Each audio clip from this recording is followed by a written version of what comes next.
जो आषाढ़ महीने का जो नवरात्र आता है, जो आज से प्रारंभ हुआ है, और आप सबको मालूम होगा 4 नवरात्रे होते हैं। उन 4 नवरात्रे में 2 नवरात्रे गुप्त माने गए, और उसमें भी जो आषाढ़ महीने का जो नवरात्र आता है, जो आज से प्रारंभ हुआ है, कहते हैं अगर कोई स्थिर होकर एकांत में बैठकर भगवान शंकर के नाम का मात्र संबोधन श्रवण कर लेता है, सुन ले, गुनगुना ले, शिव को याद कर ले, तो कहते हैं शिव और शक्ति की दोनों की कृपा उसके ऊपर बनी ही रहती है। आज से नवरात्रे प्रारंभ हुए हैं, 9 दिन तक। ये गुप्त नवरात्रे के 9 दिन, अगर आपको ऐसा लगता है कि शिवजी आप बाबा मेरी नहीं सुन रहा, बहुत संघर्ष का जीवन चल रहा है, बहुत परेशानी का जीवन चल रहा है, बहुत कष्ट का जीवन चल रहा है, और कोई मंजिल, कोई राह, कोई मार्ग दिख ही नहीं रहा, तुम्हारा कैसा भी दुख है, इससे 9 दिन तक का एक नियम ले लो गुप्त नवरात्रे में कि मुझे शिवजी के मंदिर में अशोक सुंदरी वाली जगह पर एक बेलपत्र माँ हेमवती माता के नाम से, कौन सी माता? हेमवती, माँ हेमवती के नाम से एक बेलपत्र अशोक सुंदरी वाली जगह पर समर्पित करूंगी। 9 दिन का एक नियम धारण करो, और 12वें या 15वें दिन आप देखिए आपका जो दुख है मेरा बाबा उसको काट कर ही रहे।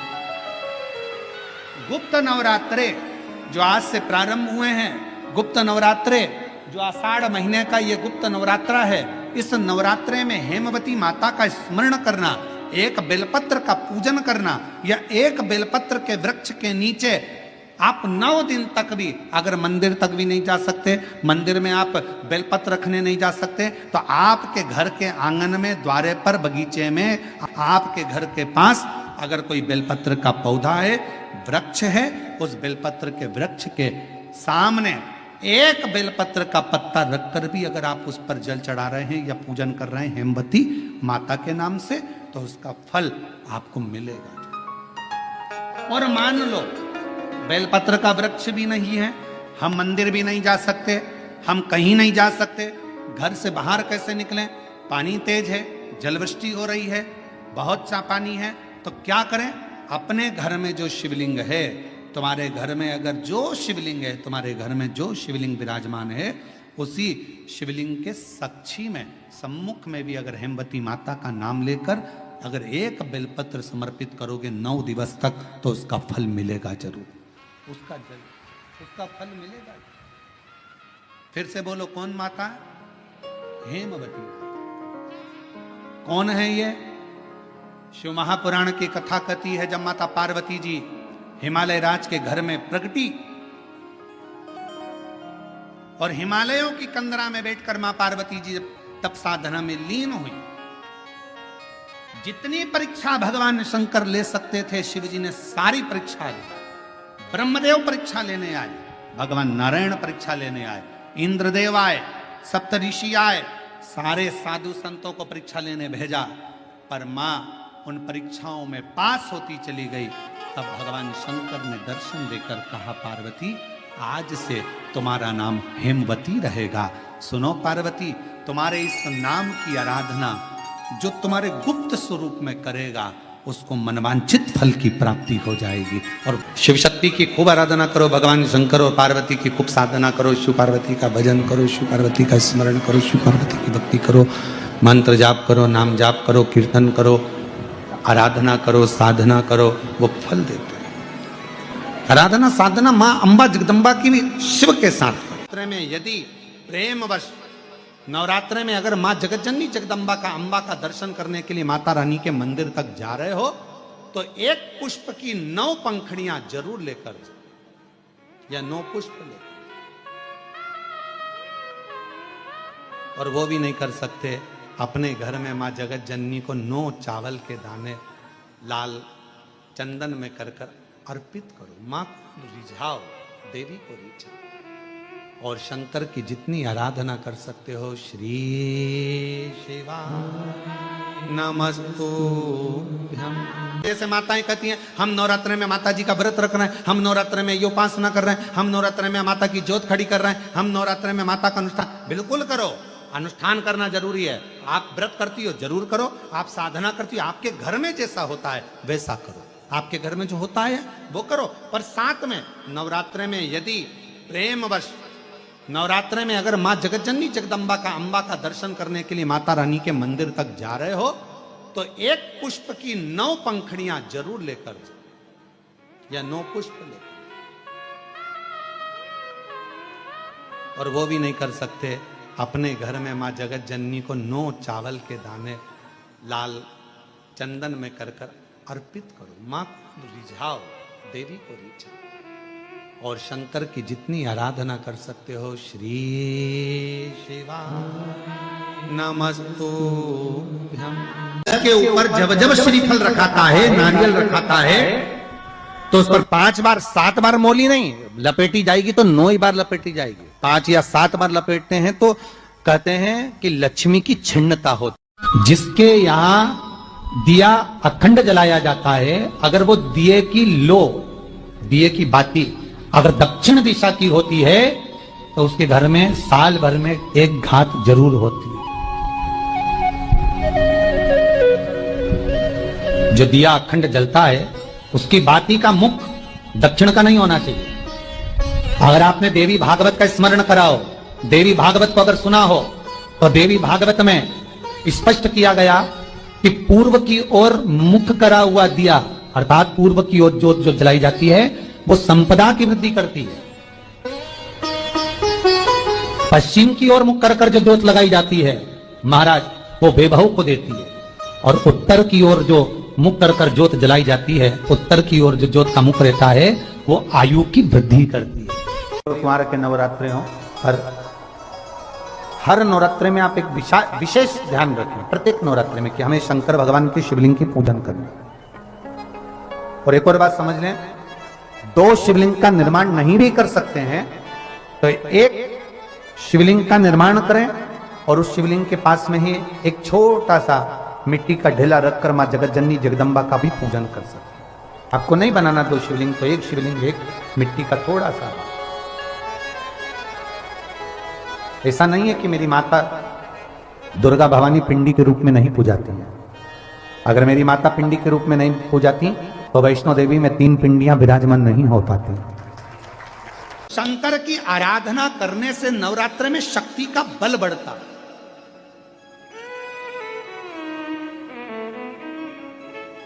शक्ति का बल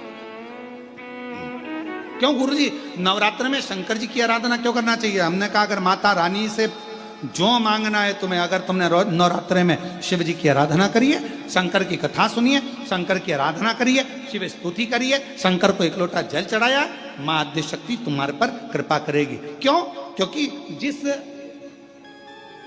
जिस स्थान पर शिवलिंग रखा होता है और जो हस्त कमल है वो मां पार्वती जगत जननी दुर्गा भवानी है। जब हम जल चढ़ाते हैं मां आद्य शक्ति अम्बा जगदम्बा 64 योगिनियों पर वो जल चढ़ जाता है और जगत जननी नवरात्र में प्रसन्न हो जाती है। वो जल की इतनी महत्वता है। आद्य शक्ति को प्रसन्न करना है, नवरात्र में शिव जी को जल चढ़ा।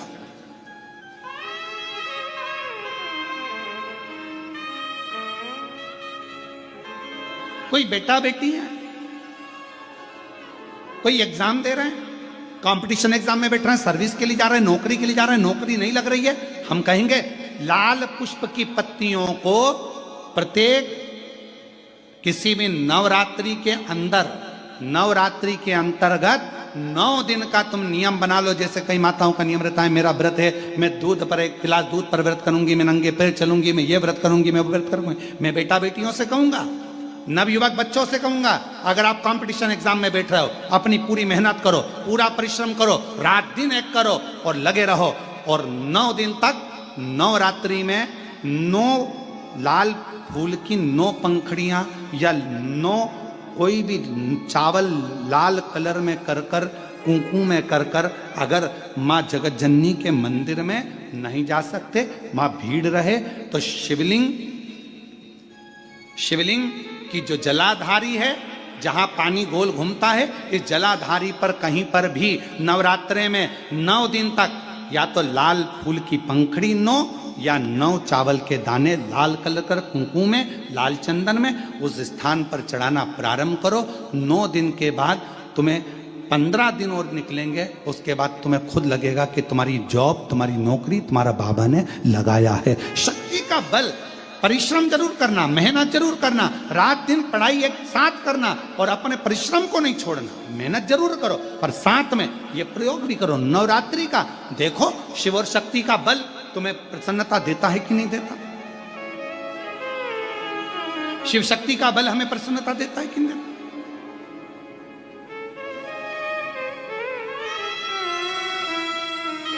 अब कई लोग ऐसे होते हैं, हम नवरात्रि आई है, माता रानी को भज रहे हैं, जगत जननी दुर्गा भवानी को भज रहे हैं, पर शिव जी के मंदिर तक नहीं जा रहे, समय नहीं मिल रहा मंदिर जाने का, क्योंकि माता जी के मंदिर जाते हैं, माता जी को प्रणाम। अरे उस शंकर को पहले भजो, सुबह उठते से ही पहला 1 लोटा जल शिव को, क्योंकि उसी के माँ जगत जननी हस्तकमल पर जल जाना जरूरी है। शंकर का चढ़ा वो हमें फल प्रदान करे, सुख दे, आनंद का दे। हम देवी भागवत पढ़ें और देवी भागवत का स्मरण करें या शिव महापुराण की कथा का स्मरण करें तो केवल माँ पार्वती का नाम, गौरी शंकर, गौरा पार्वती, भगवान देवादिदेव महादेव के साथ जब हम माँ पार्वती के नाम का उच्चारण करते हैं, केवल माँ पार्वती के नाम का उच्चारण, तो आप महसूस करेंगे कि आपके अंदर एक अलग से ऊर्जा, एक अलग से बल आपके शरीर में आ रहा है। मेरे देवादिदेव महादेव के पूरे शरीर में, अगर भगवान शंकर के पूरे शरीर में यह पूरा विश्व समाया हुआ है, जलचर, थलचर, वायुचर सब शिव के शरीर में है, तो मेरी जगत जननी पार्वती मैया का केवल नाम उच्चारण, उस शरीर में जितना विश्व समाया है सबका भरण पोषण करने का बल मेरी माँ जगत जननी जगदम्बा पार्वती जी रखती। पार्वती का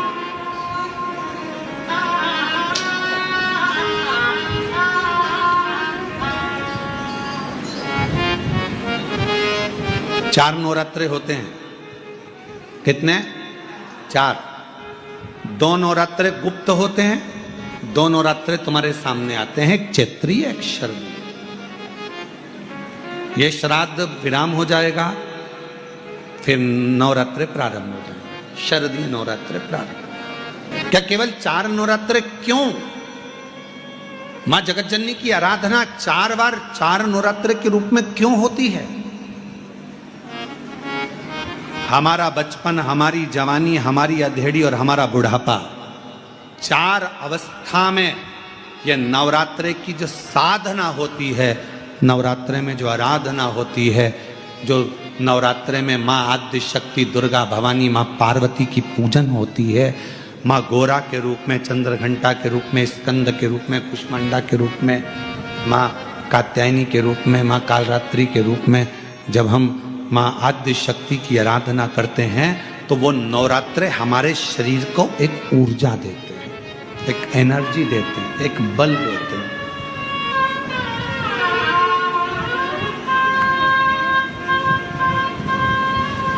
गौरी शंकर कहो, गौरी शंकर कहो, गौरी शंकर बिना उद्धार। वर प्रदान है, आम के पल्लव में शंकर का आशीर्वाद। 11 आम के जो पत्ते जिस डाली में लगे होते हैं, वो डाली कोमल सी डाली, 11 टुकड़े महाराज एक कच्चे सूत से लपेटकर 11 बार उसका भाग, जब उसको लपेट लोगे इस तरह से इकट्ठा करके, आगे का जो भाग है 11 बार कच्चा सूत लपेटने के बाद जो भाग पीछे का आगे का कोई भी हो, उसको शहद में डुबाकर शिव जी को समर्पित कर दो। किस जगह पर रखना है? अशोक सुंदरी वाली जगह। अशोक सुंदरी की जगह जानते हो आप लोग, पहले भी आपको बताया है, आज फिर आपको वर्णन कर दें। जैसे ये गोल जलाधारी है, ये शिवलिंग रखा है। ये दो जहां से पानी बह रहा है बाबा के चरणारविंद, राइट में श्री गणेश जी का स्थान, लेफ्ट में कार्तिकेय का स्थान, बीच में अशोक सुंदरी की जगह। शंकर भगवान की 6 लड़कियां हैं। भगवान शंकर के 13 बच्चे, 13 बच्चों में से 6 लड़कियां, उस 6 लड़कियों में से एक लड़की का स्थान, भगवान शंकर की एक बेटी का स्थान, अशोक सुंदरी का स्थान सामने। पद्म पुराण में स्पष्ट किया ये स्थान अशोक सुंदरी का।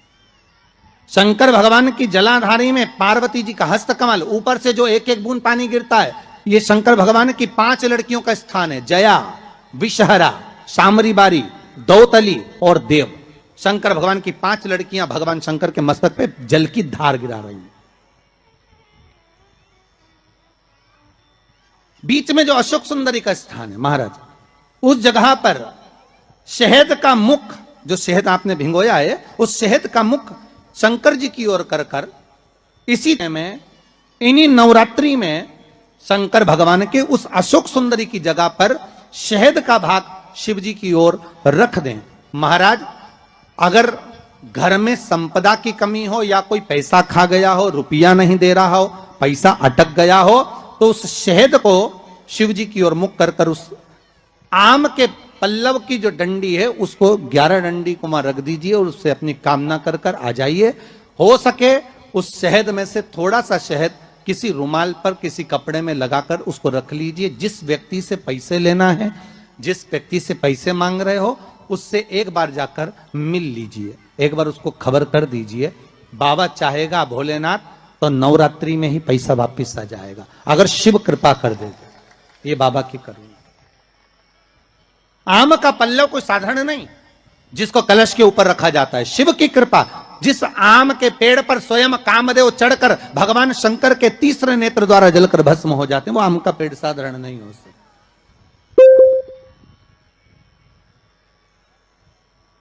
सहज नहीं है।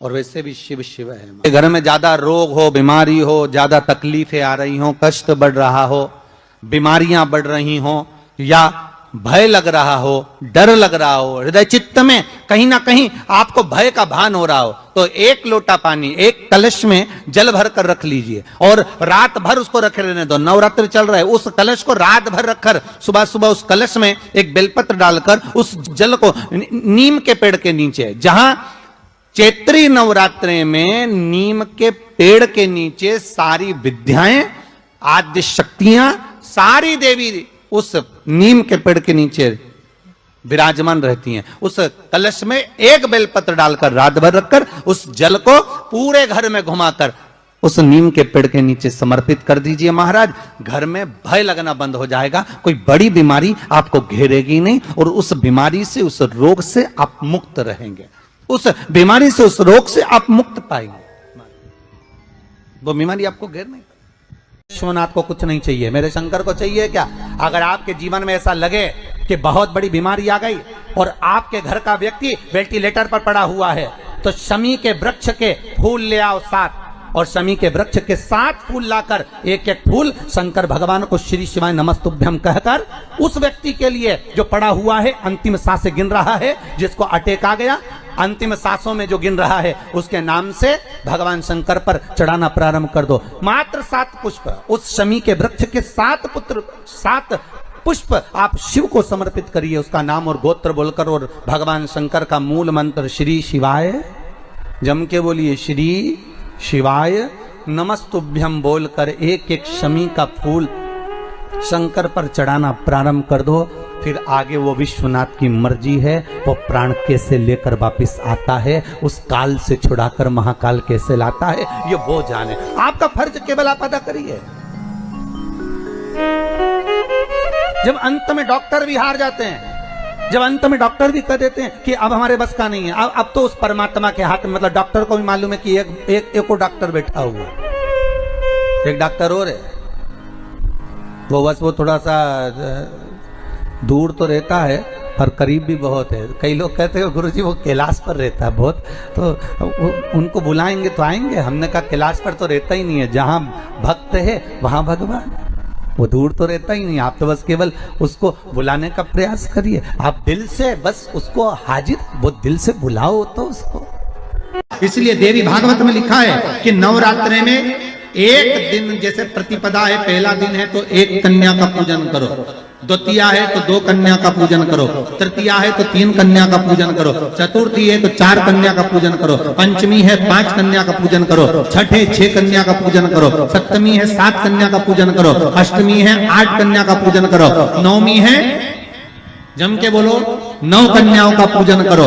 और अगर इस तरह से आप पूजन नहीं कर सकते नवरात्रि में, तो 9 कन्याओं का पूजन एक साथ, या तो अष्टमी के दिन या नवमी के दिन कर दो, या मध्य में, बीच में भी आप कर सकते हो एक साथ। पर अगर आपकी कोई कामना है, आपकी कोई इच्छा है, मालूम पड़े, जैसे कई लोग कहते हैं कि हमारी इच्छा है, हमारी वो मकान नहीं बिक रहा, या हमारी वो जमीन नहीं खरीदी जा रही, या हमारी कोई कंपनी नहीं डल रही, या हमारे काम में ये अड़चन आ रही है, तो नवरात्रि में, 4 नवरात्रि में से किसी भी नवरात्रि में आप नियम बना लो कि एक कलश की स्थापना कर कर एक दिन में एक कन्या का पूजन कर कर उसको भोजन कराना, लाल वस्त्र देना, लाल चुनरी देना, दूसरे दिन में 2 कन्याओं का पूजन कर कर लाल वस्त्र ओढ़ाना, लाल चुनरी देना, तीसरे दिन में 3, चौथे दिन में 4, पांचवें दिन में 5, ऐसे 7-9 दिन तक एक एक कन्याओं के क्रम को बढ़ाते बढ़ाते बढ़ाते बढ़ाते आप उस पूजन का विधान प्रबल कर सकते। क्या मैं नवरात्रि में अगर मान लो कोई साधना करना हो तो कौन सी साधना करना चाहिए? हम किसकी आराधना करें? हम 9 दिन तक किसकी साधना करें? तो अगर बन सके तो देवी भागवत में सबसे सुंदर साधना यही है कि हम एक दिन में एक कन्या के चरण धोकर पूजन कर कर उस कन्या को भोजन कराकर उसका स्मरण करें। हाँ, ये जरूर है, अभी कोरोना महामारी चल रही है तो इस नवरात्रि में भले ना करें, पर आगे की नवरात्रि में जब नवरात्रि अच्छे रहे, कोरोना से मुक्त रहे, तब आप किसी कन्या को एक दिन में 1, 2 दिन में 2, 3 दिन में 3, 4 दिन में 4, 5 दिन में 5, ऐसे नवरात्रि 4 बार जो नवरात्रि आती, किसी भी नवरात्रि में आप स्मरण कर उसका फल मिलेगा।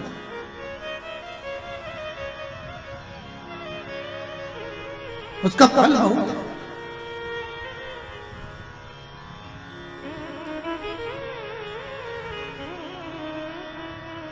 जैसे बेलपत्री का किया गया दान छिन्न नहीं माना गया। किस चीज का दान? जम के बोलिए जरा। बेलपत्री। बेलपत्री का किया गया दान छिन्न दान नहीं है, समाप्ति नहीं होती। बेलपत्री अगर आपने कोई आपसे कहा जी जी तुम्हारे यहाँ बेलपत्री लगी है, जरा 8-10 दे दोगी क्या? बिल्कुल। और उससे कहो बेलपत्र तू मत तोड़, हम तोड़ कर देते, और अपने हाथ से बेलपत्र निकालकर उसको दो दान। ये छिन्न दान नहीं है, ये समाप्त नहीं होता। ये बेलपत्र का दान अविरल दान बढ़ता है।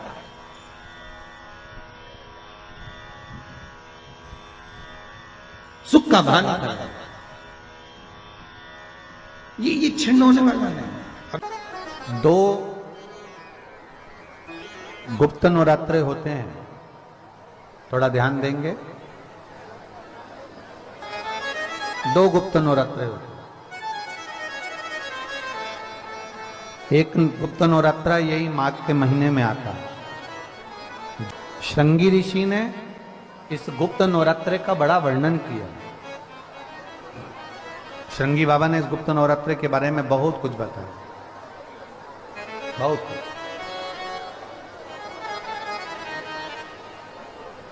श्रृंगी बाबा गुप्त नवरात्रि के लिए कहते हैं कि अगर इस गुप्त नवरात्रि के अंतर्गत 9 लाल फूल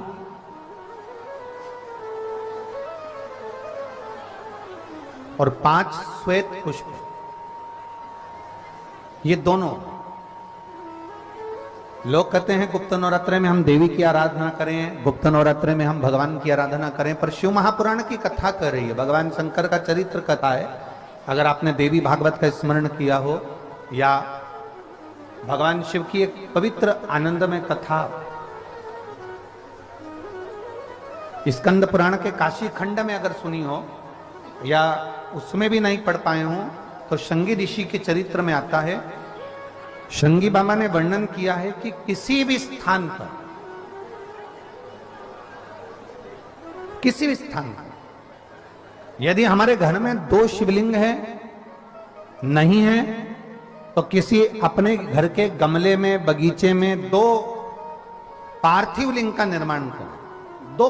2 पार्थिव लिंग, उसमें एक शिव जी का स्मरण करें और एक में माता पार्वती जी का स्मरण। देवादिदेव महादेव के 2 स्वरूप 2 लिंग प्रकट कर कर एक पर 9 पुष्प लाल और एक पर श्वेत पुष्प 5 समर्पित करें, बाबा की आराधना करें, घी का दीप लगाएं, पूजन करें और बाद में उन शिवलिंग को उन पुष्पों को विसर्जन करें। किसी भी नदी में, तालाब में, बावड़ी में, अगर वहां नहीं विसर्जन कर सकते हैं तो किसी वृक्ष के नीचे उनका विसर्जन कर दो। पर ये नवरात्रे, ये जो गुप्त नवरात्रे हैं, इस माघ महीने में जो गुप्त नवरात्रे आती है इसी के अंतर्गत इसका पूजन है।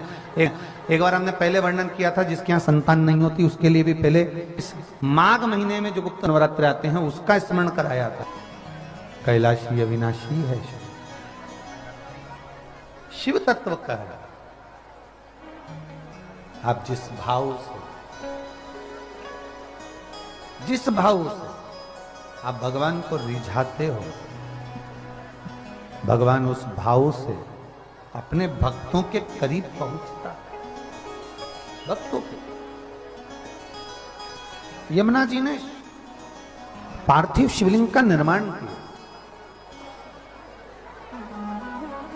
केवल चाहे गुप्त नवरात्रे हो चाहे सर्व नवरात्रे हो, केवल देवी की आराधना कर रहे हैं और सोचें कि हम माता जी की आराधना कर रहे हैं और माता जी हम पर प्रसन्न हो। शिव महापुराण की कथा कहती है, कोई सी भी नवरात्रे में अगर आप शंकर भगवान की आराधना के साथ देवी की आराधना करेंगे तो शिव महापुराण की कथा कहती है महादेव शिव और शक्ति दोनों ही कृपा जरूर करते हैं। ये निश्चित है, निश्चित है।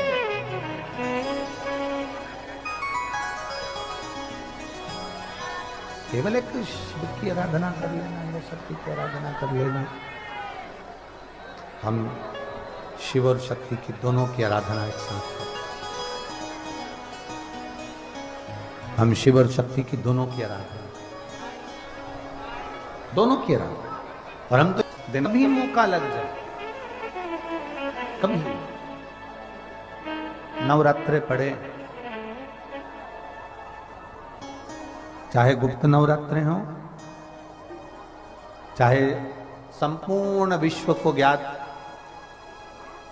चैत्री और कुमार के नवरात्रे हो, हर नवरात्रे में आप एक विशेष ध्यान रखें प्रत्येक नवरात्रे में कि हमें शंकर भगवान के शिवलिंग की पूजन करनी।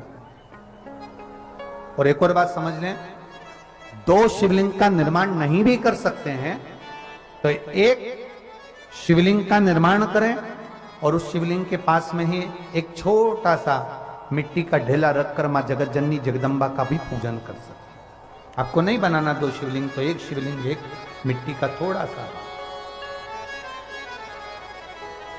ऐसा नहीं है कि मेरी माता दुर्गा भवानी पिंडी के रूप में नहीं पूजाती है। अगर मेरी माता पिंडी के रूप में नहीं पूजाती तो वैष्णो देवी में 3 पिंडियां विराजमान नहीं हो पाती।